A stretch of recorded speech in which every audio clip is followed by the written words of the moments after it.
actually remember the last day that we had when it didn't actually rain. It's that time of the year now where we just seem to be living in a constant sort of twilight zone. I keep hearing whispers that the next generation of the Interceptor is going to have mag alloy wheels. I have seen some examples online in one or two of the forums which I think were actually just Photoshop mock-ups. But I know those guys in India, the domestic market, have a big problem with punctures. So they want tubeless tyres. Now, tubeless tyres can be achieved with spoked wheels, but obviously it is much cheaper just to swap over to mag alloys. I do understand why the Indian market wants tubeless tyres, but I often wonder if people realise what's involved. Every tubeless tyre repair kit I've ever bought states that it's only a temporary fix and that you should actually either put a tube in as soon as you possibly can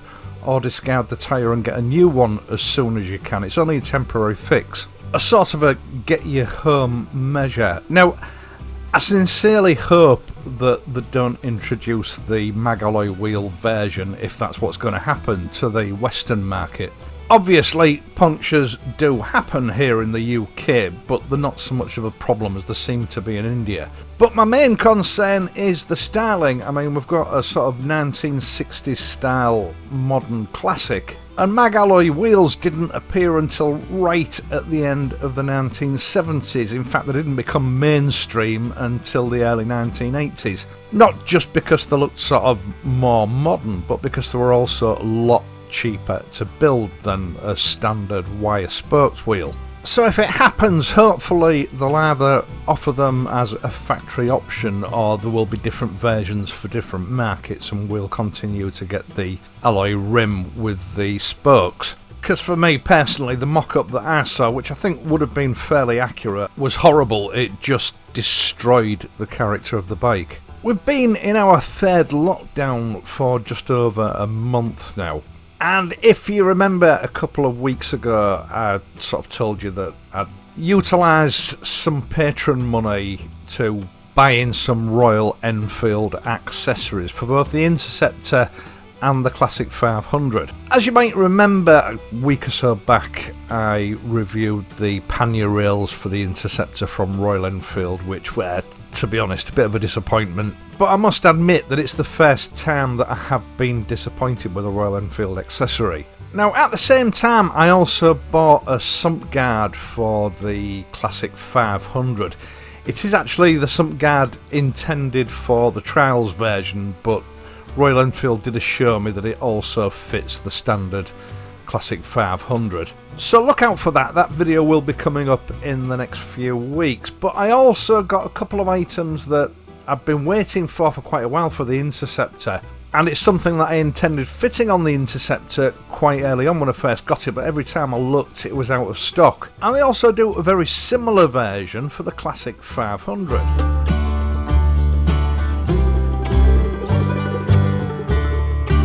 So, first of all, and I've got to admit I don't do this enough, a big thank you to my patrons, because videos like this would not be possible without you.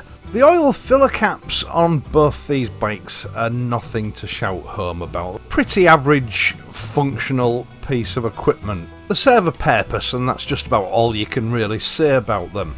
But Royal Enfield do some rather nice looking billet aluminium caps. At first glance, if you viewed them separately, they would appear to be pretty much the same, but in reality they're not. And there's also a little bit more to them than you would originally appreciate just viewing them on Royal Enfield or Hitchcock's website. Each cap is very well made. I chose the clear anodised versions. I believe they do a black anodised version as well. And although there is a bit of a strange price difference between the Interceptor version and the Classic 500 version, they do basically sell for what is pretty much pocket money prices. Just one of those little bits that you can employ on your bike just to bring the overall appearance of the bike up a notch or two and provide you with a little bit more owner satisfaction. That is, after all, the attraction of these modern classic bikes, the ability to customise and improve. Now, this is the Interceptor version. It is a little bit smaller than the Classic 500 version, and it also has the more up-to-date trademark on it. It's also the more expensive of the two versions. Now, the version for the Classic 500 is actually my favourite of the two. It is a little bit larger than the Interceptor version because the oil filler on the Classic 500 itself is larger, but it also has the older Royal Enfield registered trademark, which personally I think is the classier of the two designs. Other than that, the general design of the two is identical, and each part comes in two parts, which I wasn't really expecting when I ordered it. In fact, I've never actually seen a configuration like this, but why it's like that will become clear later on. I have to say the quality of these parts, the overall execution, fit and finish is absolutely spot on. I can't fault Royal Enfield, especially not for the price for an OEM part. Both are clearly CNC machined from aluminium alloy, I don't know what grade, in a fairly classic shape and form with nailed edges, and both are fitted with O-ring seals. Now, the emblem or trademark comes as a separate piece that inserts into the main oil filler cap. I've never seen an oil cap with this sort of design. It's made that way so that you can line the emblem up once the oil cap's been fitted, and I can't make my mind up whether it's just attention to detail or OCD on the part of the designers. I'm going to hazard a guess that at some time in the dim and distant past, customers have complained that the trademark doesn't line up when they fit the cap. So Royal Enfield have basically had to come up with this design to stop people whinging. Personally, I have to say it's not something that would bother me. I bought both of these caps from Royal Enfield UK. I think one had possibly been a return, the one for the Interceptor. The package was in pretty crap order. Some of the internal packaging was missing, and so were the instructions. The Classic 500 version did arrive intact with instructions, but as per Royal Enfield's usual practices, these instructions do come in the form of a micro dot, so you're not actually going to be able to read them anywhere without some specialised optical equipment. The idea is, I believe, that you fit the body of the oil filler cap firmly onto the oil filler, and then you simply line up the emblem piece and insert it. Now, it has an O-ring around the inside lip, so when you press it down firmly, it sort of locks it in place. I don't think it's going anywhere once you've got it in place. And this ensures that once it's been fitted correctly, you can unscrew and screw the cap back onto your heart's content, and the emblem will always line up. Now, it's hard to imagine that anyone could get this wrong, but if you do happen to get it wrong, it is designed so that you can gently lever it out using a very thin bladed screwdriver and inserting it underneath the lettering in order for you to realign it and pop it back in.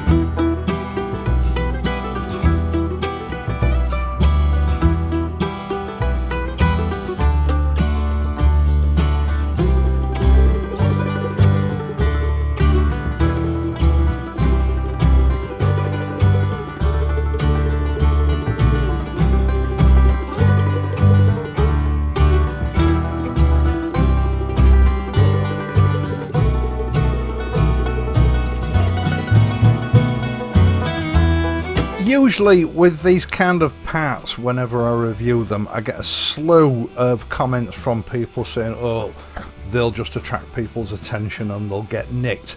I'll try and preempt that now. This is just a review. I'm not trying to talk you into buying it. And if you have a problem with theft where you live, move. Now, Hitchcock's motorcycles do stock these as far as I'm aware. I'll find a link and leave it in the video description down below. And the reason that I'm leaving a link for Hitchcock's is because I do believe that at the moment I need to support our local family businesses. They're not compensating me for leaving that link in any way. If you don't want to purchase them from Hitchcock's, you can get them from any Royal Enfield dealer. Once again, thank you so much for watching this and my other videos, and in doing so helping to support this channel. I really do appreciate it. If you enjoyed this video, please leave a like and subscribe to the channel, and if you do subscribe, don't forget to hit the notification bell and ensure that your notifications are enabled in your settings. That's the only way that you will be informed whenever I upload a new video. I am of course going to be back tomorrow morning with my vintage Saturday morning matinee. So until then, if you're riding, please ride carefully and I'll see you soon.